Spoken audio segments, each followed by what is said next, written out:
Hello दोस्तों, कैसे हैं आप सब। तो एपिसोड 1 की शुरुआत होती है और हम देखते हैं कि रोशनी शाहरुख खान की बहुत बड़ी फैन होती है और सुबह से शाम तक शाहरुख खान के गाने सुनकर काजोल की तरह रोमांटिक डांस करती रहती है। तभी इसकी माँ कमरे में आ जाती हैं और म्यूजिक बंद कर देती हैं और इससे बोलती हैं कि सुबह से शाम तक तू गाने सुनती रहती है, मुझे तो डर है कि कहीं तू पागल ना हो जाए। तो ये अपनी माँ से बोलती है कि मेरे सपनों का राजकुमार बिल्कुल शाहरुख खान की तरह ही होगा और वो मुझको उसी के तरह ही प्यार करेगा। तो इसकी माँ इससे बोलती है कि ये सब फिल्मों में ही अच्छा लगता है, असल लाइफ में ऐसा कुछ नहीं होता, तू अब जल्दी से तैयार हो जा क्योंकि लड़के वाले तुझको देखने आ रहे हैं। अब इसकी सहेली रोशनी को तैयार करने लगती है तो ये अपने होने वाले पति का फोटो देखकर काफी खुश होती है। तो इसकी सहेली बोलती है कि ज्यादा रोमांटिक होने की जरूरत नहीं है, तुझको तो पता है ना कि हम तो 10 दिन में ही प्रेग्नेंट हो गए थे और बच्चा होने के बाद पता नहीं क्या हुआ कि हमारा चूल्हा ही ठंडा पड़ गया। इसकी बातें सुनकर रोशनी हंसने लगती है और इससे बोलती है कि लेकिन हम अपने लाइफ में ऐसा बिल्कुल नहीं होने देंगे। अब रोशनी की शादी मनोज के साथ हो जाती है और सुहागरात पर ये अपने पति का इंतजार करते करते सो जाती है और सपने में ही अपने पति के साथ पलंग तोड़ शुरू कर देती है और थोड़ी देर बाद इसका पति भी आ जाता है। लेकिन इसको यहाँ पर इसकी बहनें और इसकी भाभी रोक लेती हैं। इसकी भाभी अपने देवर को बोलती है कि देवर जी, हम तुमको अंदर जाकर बाजा तभी बजाने देंगे जब तुम हमको पूरे 5000 रुपए दे दोगे। तो मनोज कहता है कि फिलहाल तो मेरे पास 500 रुपए हैं, तुम 500 रुपए से ही काम चलाओ,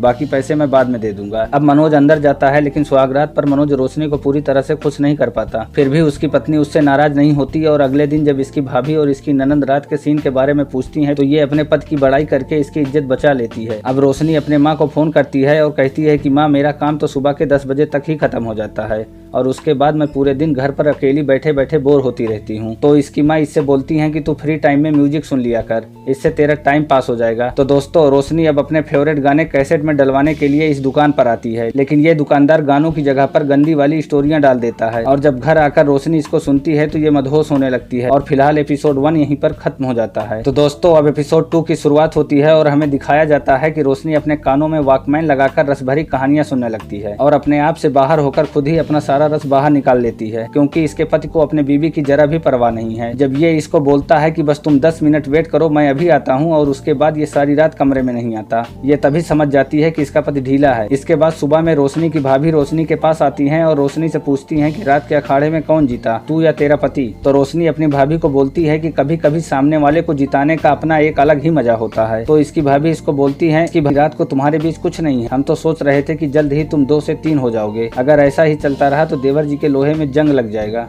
तू कुछ कर, तू मुझे ही देख ले, हमारी शादी के पूरे 5 साल हो गए हैं लेकिन आज भी तुम्हारे भैया हमारी रोजाना सर्विस करते हैं। तो रोशनी बोलती है कि भाभी, इसमें हमारी क्या गलती है और फिलहाल तो हमें अपने पति को चाय देने जाना है। अब इसके बाद मनोज अपने ऑफिस में होता है और ऑफिस से रोशनी को फोन करके बताता है कि आज दिल्ली वाली मौसी की लड़की सुनीता घर पर आ रही है, तो उसको चाय पानी के लिए पूछ लेना। तो रोशनी कहती है कि ठीक है, मैं देख लूंगी। और इतने में ही दोस्तों सुनीता घर पर आ जाती है और जिस तरीके से वह अपनी भाभी के गले लगती है इसको थोड़ा अजीब सा लगता है। अब इसके बाद दोस्तों सुनीता अपनी भाभी के साथ मजा करना शुरू कर देती है और देखते ही देखते पता नहीं चलता कि कब ये दोनों लेस्बियन बन जाती हैं और एक दूसरे के साथ एक दूसरे का रस निकालना शुरू कर देती हैं। और फिलहाल दोस्तों, इस वेब सीरीज का एपिसोड 2 भी यहीं पर खत्म हो जाता है। तो दोस्तों, इसका नेक्स्ट एपिसोड देखने के लिए वीडियो को लाइक और चैनल को सब्सक्राइब करके बेल आइकन दबाना बिल्कुल मत भूलिएगा।